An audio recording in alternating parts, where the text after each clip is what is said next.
Yan po, so gagawa na naman tayo ng bawang na ibababad natin sa vinegar na apple cider po yung pagbababara natin. Ilagay na po natin dito sa grapod.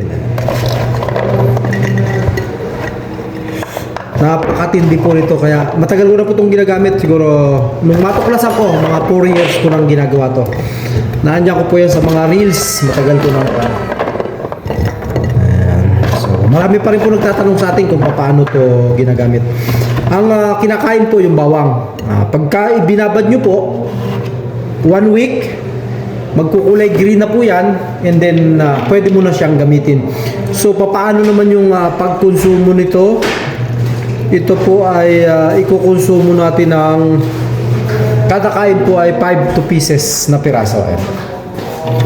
So isabay nyo sa pagkain nyo, morning, dinner at saka yung lunch, 4 to 5 na piraso na bawang po ang kainin nyo, and then talagang grabe yung kikig nito.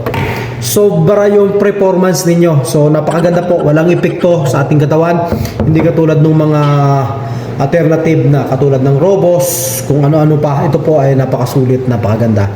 So 1 week po ang pagbababad, binababad sa apple cider vinegar 1 week, and then 4 to 5 pieces na bawang po ang isasabay nyo sa pagkain. Ayan, napakasarap po nito.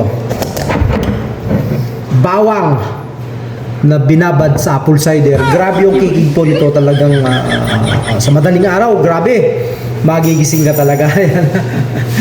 Thank you.